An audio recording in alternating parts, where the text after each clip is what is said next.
that led me into some cool chains. If you feel the same, just believe that I can change. And one day you might be inducted in the Hall of Fame. No matter what's in front of you, just go and run your route. Striving for your goals is what dreams are all about. So if you feel the same, just believe that I can change. And one day you might be inducted in the Hall of Fame. No matter what's in front of you, just go and run your route. Striving for your goals is what dreams are all about. Oh, don't ever lose hope. Just believe in the word of Christ. He will never let you down. Just be patient and girl, you will come around. Don't ever lose hope. Let's keep the teammates by your side. And don't let each other down. Let's go around. It's crazy when you just To some awesome parents, Jay and Beth, and they did a pretty great job, I think. When I first moved to Huntington, Chris is shaking his head. When I first moved to Huntington, I heard the story about this guy doing some crazy stuff in Philly and how he was from Huntington. I'm like, really? Like, this guy's from Huntington and he lives in Philly now? And so I got to meet him. We got to have lunch at Los Amigos and hear his story. And I knew from the moment that Chris and I sat there sharing chips and salsa that this is a brother who has a heart for God's people, regardless of ethnicity, regardless of language, regardless of socioeconomic status, regardless of what side of the tracks they're from, regardless of what city they're from, regardless of anything. Chris's heart is for God's people and for God's people being restored and seeing heaven come closer to their life. And he'll use any method necessary to communicate that and to show that. And so Chris and his beautiful family live in Philly and live in a neighborhood that needs Jesus and needs to be loved by Jesus. And God has called Chris to that, and I absolutely respect and am honored to call him brother who has responded to that call so bravely, so adamantly, and with such passion and zeal. And so, church, I'd like to introduce to you and make your own feel welcome today, Chris Lahr.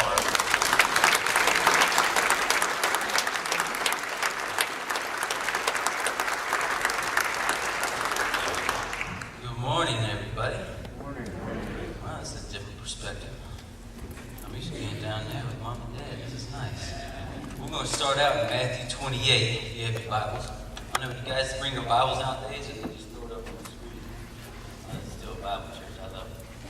All right, Matthew 28. Let's get to it. I'll start us off with this one. All right, Matthew 28:19.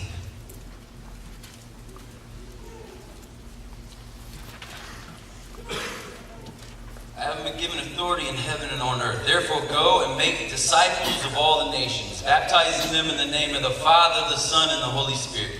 Teach these new disciples to obey all the commands I have given you. And be sure of this, I am with you always, even to the end of the age. And I know some people fade fast, so if you fade fast, just remember this one note. God is with you always, right? He's always with us to the end of the age. And I'm going to talk a little bit about discipleship today. And what's interesting is my roots. I did a little math the other day, and in 6 days, I've been following Jesus for 24 years. Following Jesus seriously, right? For 24 years. I started following when I was 2. Just kidding. And a lot of my roots of following Jesus happened on this altar and here amongst some of you guys that prayed for me. And I'm grateful for that, and I'm humbled for that. But when I talk about discipleship, I want us to make a distinction, right? A distinction that it goes beyond just believing in Jesus. What I'm talking about is we're following Jesus, and there's a distinction there because you can be a follower without being a disciple, right? I mean, you can be a believer, without being a disciple, right? And I think that a lot of times the temptation is that we believe and we think we're good. Like if we go to church and we believe everything's cool, right? But in reality, it's not the same as being a disciple. And I want to challenge us today to go beyond this notion of believing, because the scriptures, last time I read, said, so you believe in Jesus, big whoop, even the demons believe in that. Well, sort of, that's my version of it. But, and so I want us to begin thinking, and it started for me really growing up. There's never a time, I don't think, that I didn't believe in Jesus. And I remember, different times along the way, we started going to church camp, right? We still had the church camp. You guys are so soft nowadays. You guys have a thing called air conditioning and like running water. that doesn't taste like eggs. You know what I'm talking about, right? And so like I'm at this church camp, right? And you know, my kids, I tell them, you know, it was back in the day before plumbing at our houses and stuff. And you know, it was back in hard days. But I remember back in those days, my chin hair was a little shorter, my hair on top of my head was a little longer. And talking to my church counselor, right? And growing up in church, you hear the stories. You already have the belief set, right? But there was something about this guy that took it and made me begin thinking, you know what, I need to go beyond just simple beliefs and I need to start following Jesus.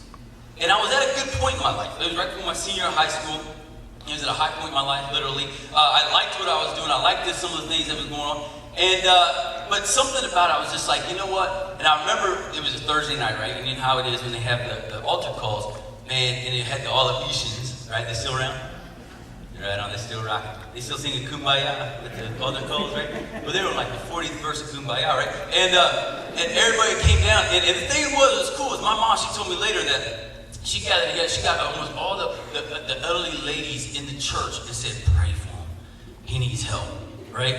And this might be his last. Oh, Marlene is probably part of that prayer group, right? And she was praying. You weren't old back then, though. But, you know, and the thing was, right? And I found out later that there was like a couple kids that told me that they woke up in the middle of the night because God was impressed on their hearts to pray for me. And I was like, man, I didn't think I was that bad. You know what I mean? And so we get up there, and I remember they're doing the altar call, and literally, usually Thursday nights, the snot night, where everybody comes up, snots over themselves, cries over themselves, they're up there for a real long time. And but everybody come up and already sat down before they even done singing. I was like, this is a record. And so I just prayed. I said, God, look, if you're really real, I'll give up everything I have. I'll give my party, my friends. I'll give up everything I have. I'll give up Scott. I'll give up Chris. I'll give up everything I'll have, and I'll follow you the rest of my life. I said, but if you're real, that's someone asked me to go up and pray, right? And no sooner I did that, I don't know if you guys remember Jeff Cook, right? He's the only guy that could burp as loud as I could. He was sitting 2 seats away from me, and he said, hey, you want to go pray? And from that moment on, I knew the reality of Jesus beyond just some head knowledge, but that somehow he was some guy that I could really follow. And I remember going up there, and it wasn't a real emotional thing for me. You know, I kind of came up and said, God, I'm giving you everything. And that night, you know, it was the first time I talked to my counselor. I was like, how do you hear God, man? I never heard God. Like, I don't audibly hear him. He said sometimes through impressions, sometimes you hear it through people talking. And my first impression, right, is I don't know if you guys remember these things, but we had these things called cassette tapes. They're about this big, right? Nowadays they have these iPods, pads, and everything else. But we had a cassette tape, and I love my music, right? And I had some good music, real good music, right, Chris? Did I get an amen? All right, there you go. See my brother over here. All right, but anyway, so I said, you know what? I need to get rid of my music. And nobody preached it, right? Nobody did. But I just felt like, you know what? This was something that was wrapped up. My identity was kind of wrapped up in that. And I feel like, you know, I want to get rid of this, not because somebody's telling me to, but because I want to show people that I'm for real. And so we went in my room, dumped them all out, and they started breaking them. And I started crying like a baby, right? And we burned them, and everybody's supposed to have their nightly devotions, right? Where they're giving their devotions and all that, and everybody's walking, what's the fire? What's up with that? And we're ripping up all these things. Well, the next morning I get up and I say, Chris, you gotta check this out. I'm like, what? And it was funny, y'all. Kids everywhere ripping up their cassette tapes, right? They said, we're gonna give it all to Jesus. And there's this one girl, of course, so she's sitting there, I can't do it. I can't do it. I said, what is it? Whitney Houston, let me do it for you. You know, helping people into the kingdom, you know? And but I learned something about discipleship, is that it costs something. It costs something. Luke 14, 26, 28. Luke 14, 26 to 28. It says, if you want to be my disciple, you must hate everyone else by comparison. Your father, your mother, your wife, your children, brothers and sisters, yes, even your own life.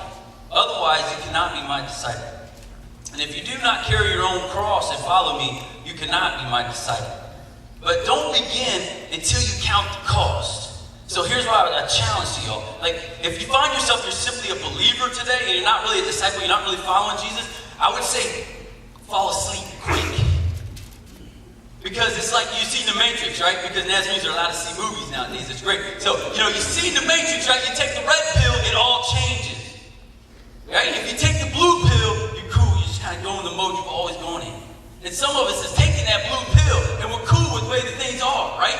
But if you take the red pill, if you take Jesus, and you take him at his word and say, I'm going to be a follower of Jesus and a disciple of Jesus, then it all flips. Guess what? Jesus will mess up your life. He messed up mine, right? He'll mess up your life, and no matter what you find yourself doing, it's because of him and him alone. And this is what following Jesus is.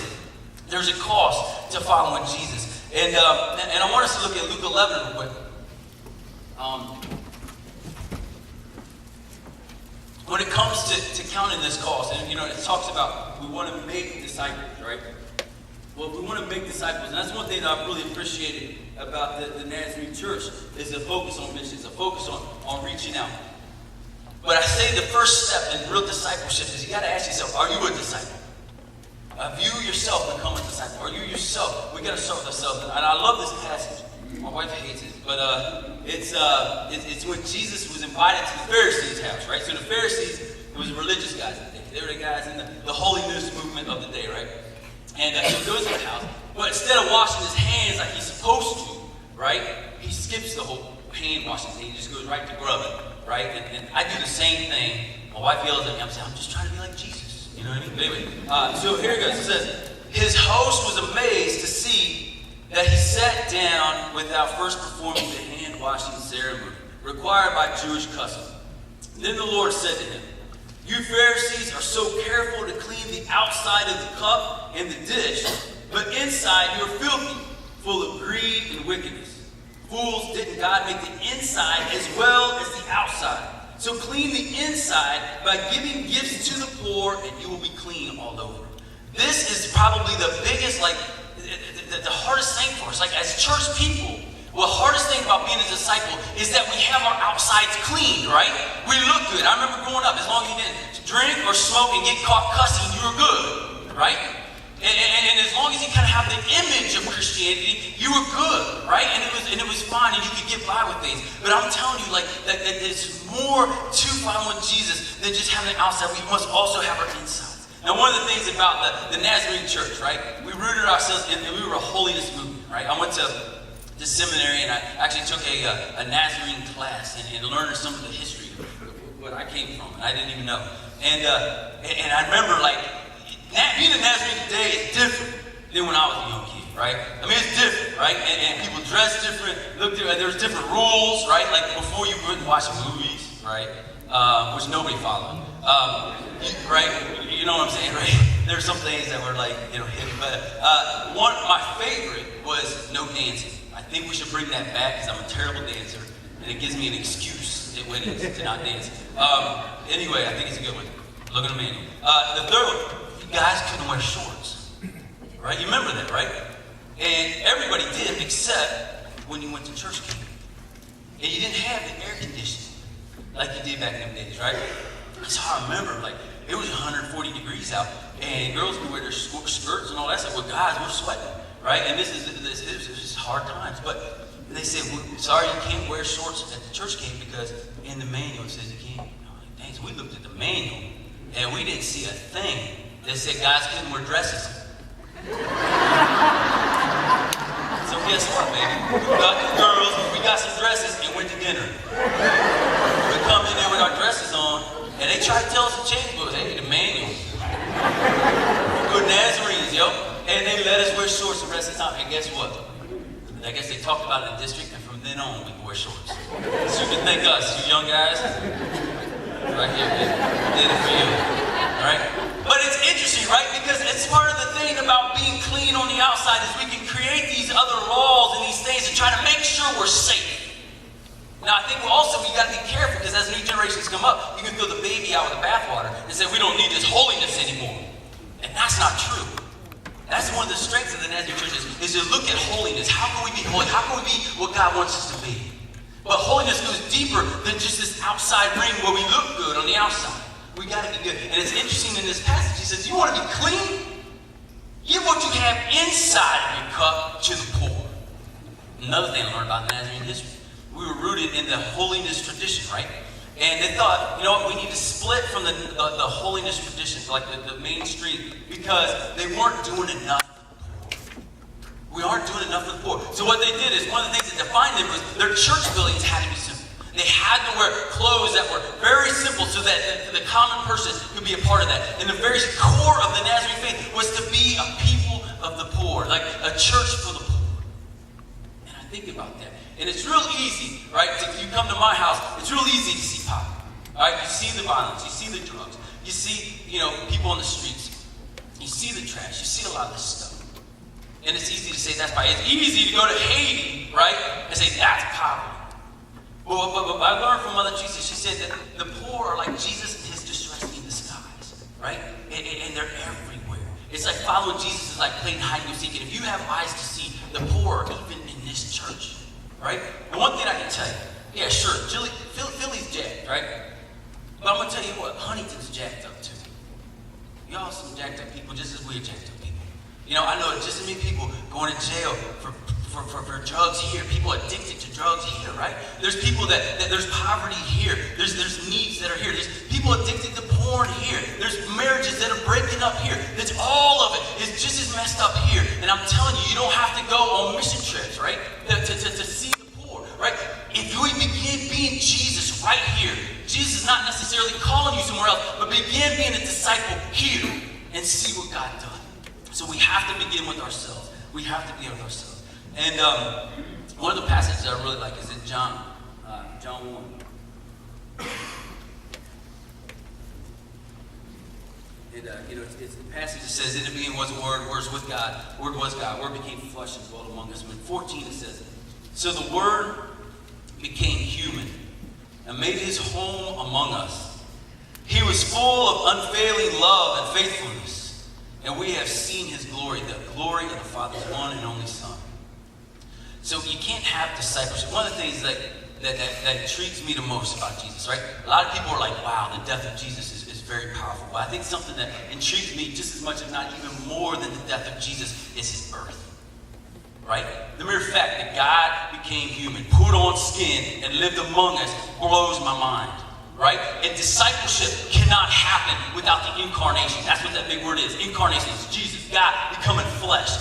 Discipleship, if you want to make disciples, it cannot happen without incarnation. And what I mean by that is I think we need to have a shift in our mentality in the church. We need to shift from this notion of, hey, we need to be missionaries, to we need to be neighbors. And there's a shift there, right? Nowhere in scriptures do I see where it says be a missionary. Nowhere do I even see the word missionary except in the titles that says Paul's second missionary journey. But a lot of places I say, if you want to be for real with God, love your neighbor as yourself. Right? Pull yourself out as a neighbor. Now, a neighbor is someone who lives among people. So you could be a neighbor here, or you could go to Haiti and be a neighbor. You can go wherever at in the world. See, missionary, I think, has this connotation. I have something that you don't.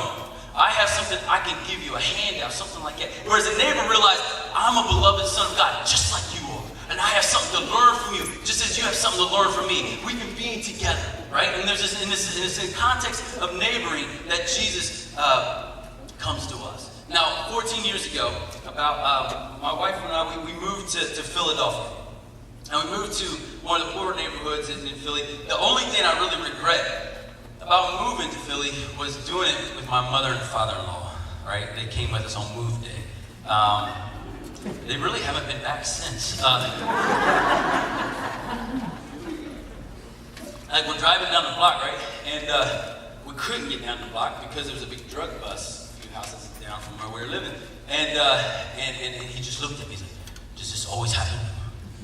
I'm like, I don't know. I never lived here before. This is day one. You know what I'm saying? So we had a little detour, get to our house. And but one of the greatest security systems you can have in a neighborhood is a little crazy. Is it's called get to know your neighbors.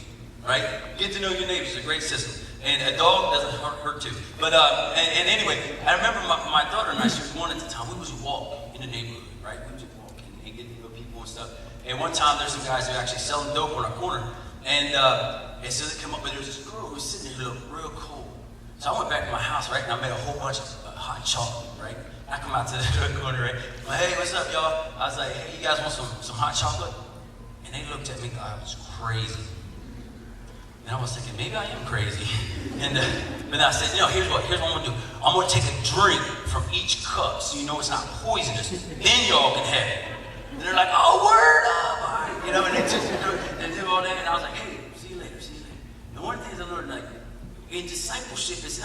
doing great things. Like, so often we have this mentality, we got to change the world. You don't have to change nothing. It's about doing the small things with great love. And we can all do that. It's about doing the mundane with great love every day. And as we do the small things with great love, and you do those little things, what happens is you back up in your life and you go, oh snap, there's some really cool things going on. There's some good things that are going on. And I think that's the challenge, is we need to shift from being a missionary to a neighbor. And I remember in that first house we lived, the neighbors next to us, man, they used to yell so much, right? And then we had neighbors on the other side who were like old and going deaf and played their music real loud, right? So it was just really loud. And I remember this over here, like we were just praying for them, like God just be with them. Like we wouldn't pray as loud as they were yelling, but God still heard us. And if this lady, she never came out of her house, right? She was always inside. And a couple times I saw her in the backyard, right? And we got to know her. And probably 6-7 months in, I'm sitting on the front porch, right? Like it was cool because you don't have to watch the news at night. You just watch out your front porch and see all kinds of things. And so like we're sitting there, and she's sitting there, and she's talking to a neighbor lady, right? And I'm just minding my own business. And the lady leaves, and she goes, Chris, I can't believe it. I said, what? She goes, I just talked to a neighbor. And I'm thinking, what do you want, a sticker? Like, congratulations. No, you don't understand. She goes, I'm the neighborhood witch. I don't talk to anybody. That's sort of what she says, like the Nazarene version of what she said. But she goes, I don't talk to anybody. She goes, but I see the way that you interact with your neighbors. And man, it feels good. And she goes, another thing, seeing you and Lahr gives me hope that marriage works. If you want to do something radical for Jesus, work on your marriage. You know what I mean? Don't go anywhere. Don't do anything. Don't serve anybody. Just work on your marriage. Because marriages are jacked up everywhere. Right?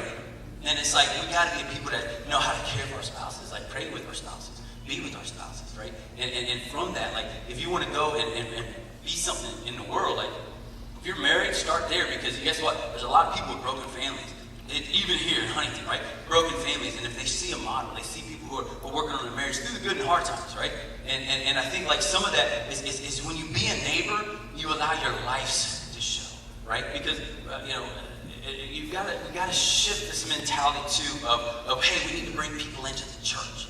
Discipleship doesn't primarily happen in the church, right? Jesus still went to church, right? He still did the synagogue thing, but the majority of his work and discipleship working was outside in everyday life. We've got to be people to begin seeing ourselves as being empowered here to go outside and to make differences in the world, right? I remember a few years ago, my wife and I were at a youth camp, right? And it was this real charismatic guy up there, just going at it, right? I mean, he's kind of blowing people and fall over, and like, woo, brush your teeth, brother. But and he had an altar call, right? So he's like, all right, if you want to come to Jesus, come to the fore, come to the altar. So much people came up. If you want to rededicate your life, come to the altar, right? And then he's like, still people, if you're wearing a blue shirt, come on up, you know what I mean? White, come on up. He just started calling people out, right? And fill the altars. And everybody came up except one dude, right? And this kid was a gothic kid sitting right in the back, just sitting there like this. And I was like, oh man, this is gonna be good, right? Dude starts ripping him a new one, right? Just starts saying all kinds of stuff that was not good or appropriate, right? And the kid eventually just gets up and leaves. And it was the first time in my life that I actually prayed that someone would not go to an altar. Because I knew if he went to the altar, he was just doing to shut up, shut the dude up. That's why I went to the altar, right? And it didn't work. But it was like, and the kid ends up getting up and leaving. So as a counselor, I got up and walked out after him, right? This church, I haven't been here a long time. Every time I come, it's the same kind of thing that happens. I get judged for who I am. I get judged because I smoke. I get judged because I wear these clothes. My hair looks this way. And he goes, and another thing, he came up, he goes, there's trying to raise all this money to start a Christian arcade here. He goes, me and my friends ain't gonna come to this arcade. They're gonna listen to Amy Grant and Michael W. Smith. Right? Like, we can go to the arcades that already exist. And it dawned on me, like, the church, we're not called to create Christian arcades. We're called to go into the arcades that already exist. Right? Now, I'm not saying go to an arcade and smoke weed for Jesus. Right? No, but I'm saying go to the places that are hard and live different in those places and show people that you can be different and that there's a different way of living, right? Because those people in those places, right, are really God's people creating the image of God just like you. And we're called to go into the arcades that already exist. This is what we're about. And another thing is discipleship takes time, right? It doesn't happen. We live in a fast food world. We want results fast. Discipleship rarely, I mean, it took Jesus 30 years to start getting popped, right? I mean, and it's like, it takes a long time. Now, I don't know, you guys still have caravans here? Right? Caravans, right? Remember that? Remember caravans, right? It was like a little Boy Scouts for Nazarenes kind of thing, right? I was in it, right?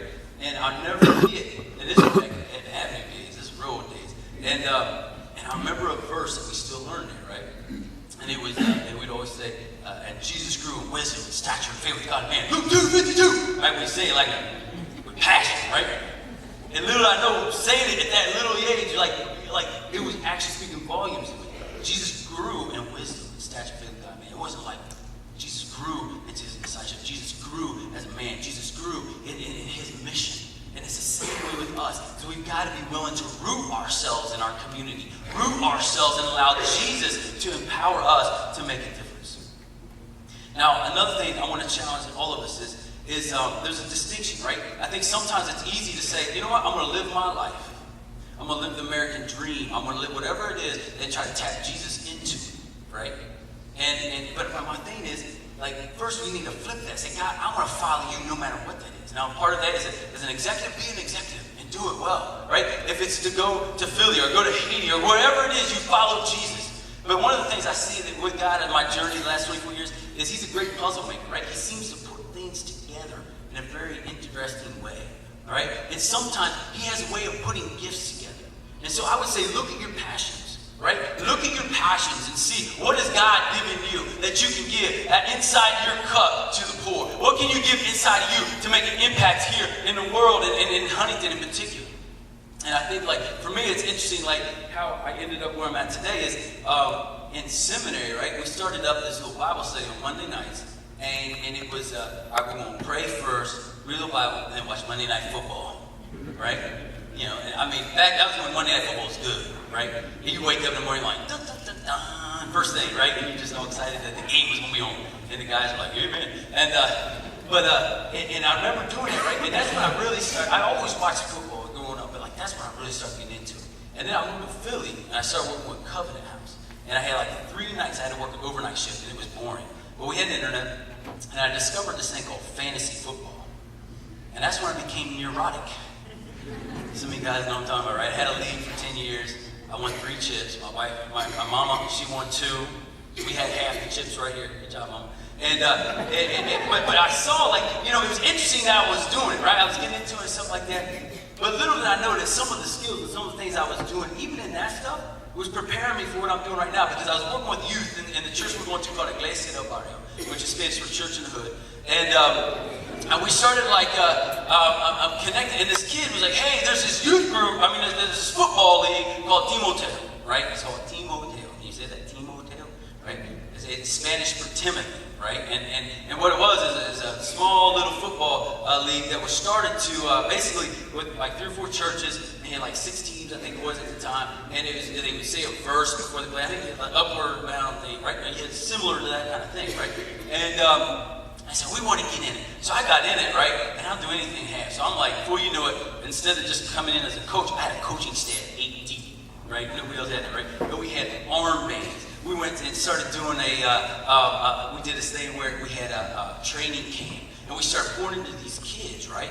And before you know it, now it has blown to like we have 12 teams, we have 250 youth that are involved, right? And these guys are from the neighborhood. These aren't just church kids. Like, and we have 50 adults, and a lot of them are from the neighborhood. And what we're doing is we're beginning to empower folks and empower the kids, right?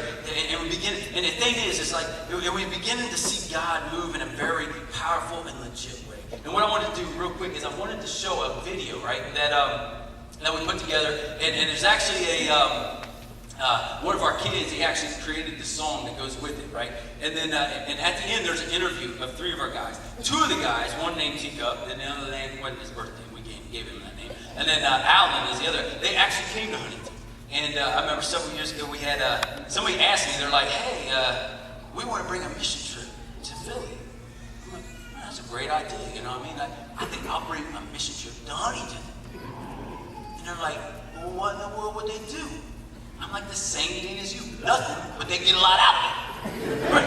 And then how it is, right? So I said, I got me a group of guys, and we came to Huntington, right? And they loved it, right? They were moved by it, right? And they loved it. And they thought Huntington girls are cute. And I mean, the whole nine, right? And they were like, we're going to move there, right?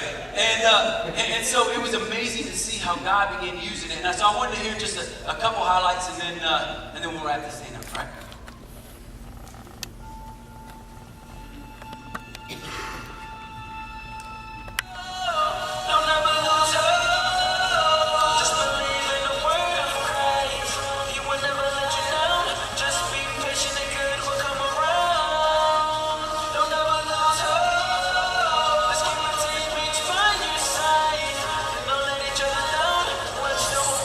It's TimoTeo, you gotta love it. Watching the next generation battle out for the public.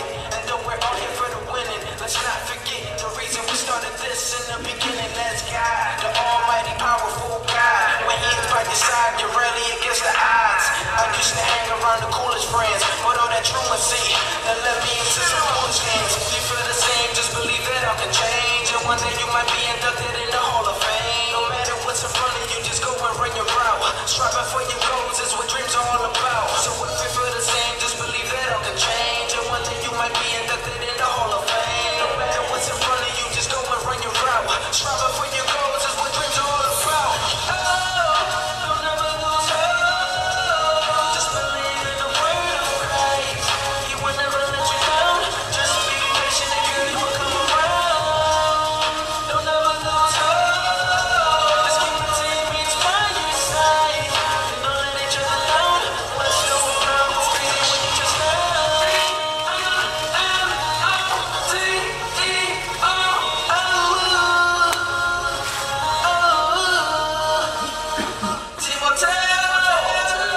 It's been a lot. TimoTeo is, like y'all say, it's more than football. To be honest, I do want to say this. It was with TimoTeo. I wouldn't have went to college because I didn't think college was that important. But Buddy, Chris, they opened the door. They showed me the way. They showed me the way to college, an opportunity. And through this way, I was able to go to Esperanza. And now I currently have an associate's degree in criminal justice. And that's next to TimoTeo. Because if I never met these guys, if I didn't meet them, then I probably never would have did that. You know, my first step was to just get a job, but college didn't cross my mind.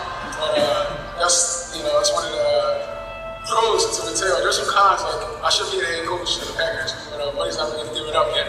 But no, yeah, TimoTeo, man, it's more than just sport and football, man. Mentoring the guys, using football as a good way to connect to the guys. It helped me grow like throughout the years because when I was young, I was hard-headed. And like, you know, Buddy, all the mentors, Buddy, Ness, Misael, Eric was a big role because he the one that introduced me to this league. So like, it helped me like grow as a person, like to fix my attitude, you know, stop being hard-headed, listen to my coach, and show discipline. And throughout this journey, I've been playing 5 years with TimoTeo. Throughout this journey, I've learned a lot. Like, not even through football, like even mentally, and to grow up as an adult, and like to see the outside world, and to see God, you know, listen to like go out to camps and listen to like Ness preach and shows about God. Like it's interesting to me. It helped me like. So through this league, throughout the adults, I've been around Ness, Brian, Buddy, and Chris Lahr have been my coach. I learned a lot. I learned respect, maturity, and know how to talk, manners. I learned a lot. So throughout the years in TimoTeo just not showing me how to play football. He showed me how to become a man, how to become a teenager, and learn the things I need to learn in the streets. So TimoTeo had, like, they took me out of the streets. I've been going to church lately, and they put me in church and stuff. So I've been around Buddy now, Brian, Ness, and all of them. So it's been a good experience of being in TimoTeo. Like you go to school, they say get all you can get out of it. Like get all you can get out of TimoTeo. Like get all you can get out. Like there's so many connects to this organization. Like they can help you with jobs, they can open jobs.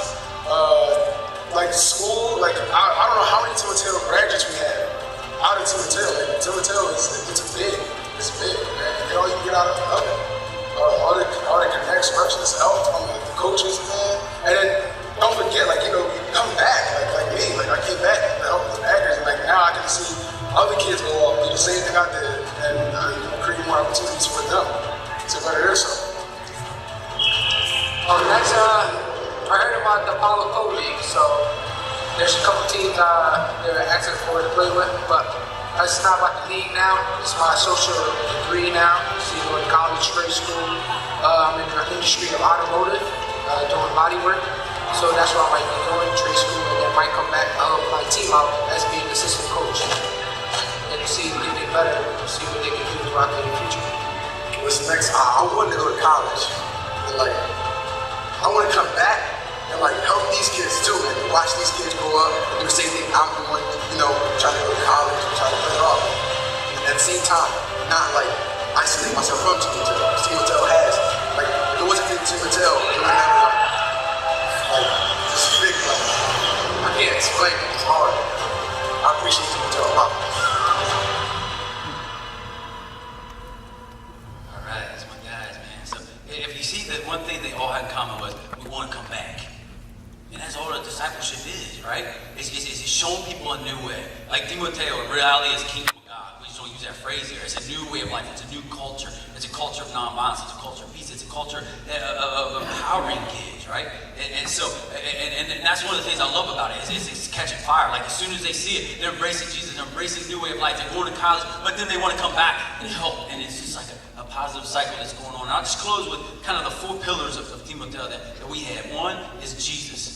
We're unashamedly Christian, right? And that's who we are. Like, we want to build the kingdom of God. Like, they do verses ahead of time for the thing. We also started this thing called the huddle, right? Because Bible study didn't sound as cool, right? So we call it the huddle, right? And so we get together, and I was surprised one time this guy named Zeus came in, right? And it's short for Jesus, but we call him Zeus, and he's probably like 6'3" in every direction. Like this way, this way, this way, right? The dude is big, right? He plays lineman. In our old head league. We have an adult league too. And in fact, this guy, a couple years ago, was the maddest I've ever seen any human get, right? He just snapped on the field. In fact, we had these new little trees at the field planted. He pulled one out of the ground, right? And my buddy was pulling from behind. I'm getting up in front of him, trying to calm him down. He's foaming at the mouth and all this stuff. Insane, right? And we got him calmed down, bitch. And then the next year, he came back, and he started helping me, like setting up and tearing down all that. He started just hanging out, and we started just building this wall. And he started saying, man, he goes, I think I'm changing. I said, yeah, man, I'm seeing something. I'm not really sure what it is. You know, yeah. And the pastor said he's seen me change. And so next thing I know, he's showing up at the huddle, right? And we're beginning to see, and we're talking about what does it mean to be a man, right? And it's interesting to see. And if you knew this guy, he's not ready like to come up here and give a testimony yet. That'd be kind of not ready for that yet. But he's getting there. Right? And to see the growth that's in his life has been absolutely phenomenal. And another thing is excellence. And so often, especially in places like the ghetto and stuff, people just want to give them the leftovers. But now, whatever we do, we're going to do it with all the passion and all the things that we got. And so we have, not only we line the field, we got our own, we started a ref school to get our refs up to speed. We have our own website, right? Where we even have our own thing called TimoTeo TV. It's kind of like ESPN program, right? And it's like it's the only time you see me in a suit, but I'm only in a suit from here up because I'm under the table wrestling, right? And we're breaking down the games and we're talking about all this stuff, and the kids love it. And it gives them dignity to hear their name, right? And it gives them dignity to see that. So we really pour a lot into this league, and so kids are into it. But one very important pillar is empowerment. And this is the essence of discipleship.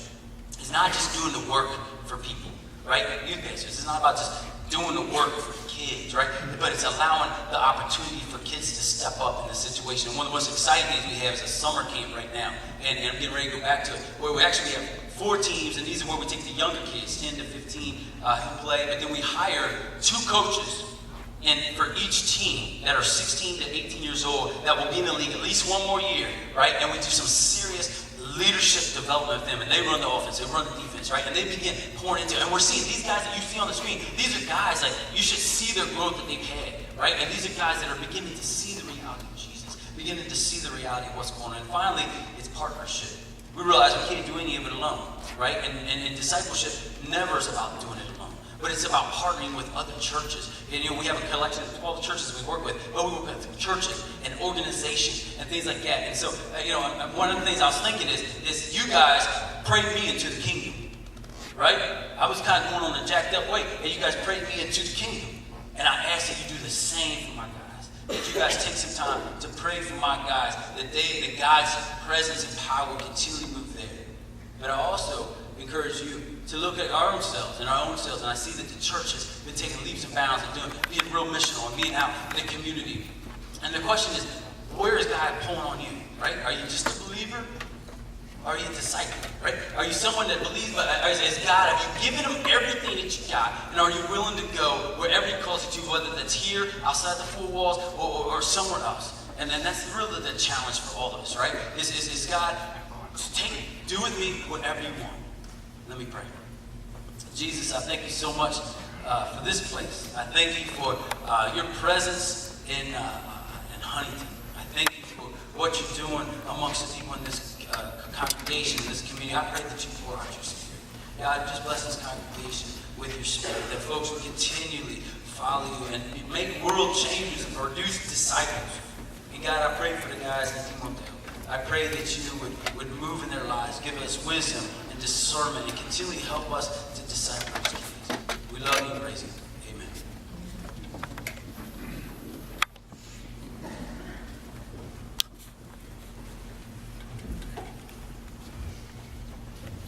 I think you get a glimpse of why sitting at Chips and Salsa, I thought, man, this guy's the real deal, right? Like this is real stuff. I mean, amen and amen. Thanks, Chris. Thanks, brother, for sharing that and for what you're doing in Philly. And Teacup is a brother of ours, and he's a neighbor of ours, and we get to continue to invest and come alongside Chris and TimoTeo and the ministry there in the teacups of that cracked me. What can I say? The teacups of Philly, and we want to do that in a small way today by taking a love offering for TimoTeo and for the ministry there. And so here in just a second, when we tell them the ushers are going to come, if you brought your checkbook, write the biggest check you can and make it out to TimoTeo, and it's TIMOTEO,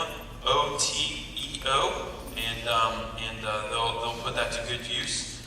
They're going to use that to continue to further this ministry, continue to provide excellence, continue to provide empowerment, and continue to be Jesus there in Philly. If you would like any more information about TimoTeo, there is a sign-up sheet at the information center and some of Chris's business cards with contact information. You can sign up on that. They'll send you updates and information periodically to keep. Chris started here, and God brought him from here to care for another neighborhood. And I hope that you take the invitation and the challenge from him seriously. Okay, maybe you're not going to move your family to Philly to take care of those things you love and invest in fellow Huntingtonians. Maybe it's not over football, but maybe it's over a tenderloin that you begin to do that, because we're going to contextualize it and make it ours. So the band's going to play a little bit. Ushers, if you can come and take that love offering, and then we'll come up and wrap this up in just a moment.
we did that. And Chris, want you to know, man, we honor you, and we absolutely love what God's doing through you and your family in Philly. And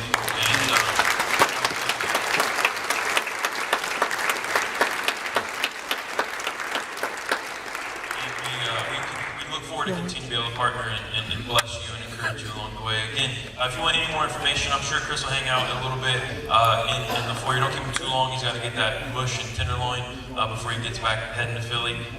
You are loved. You are believed in. Have a blessed week. And check the information center for more information on TimoTeo. We'll see you next Sunday.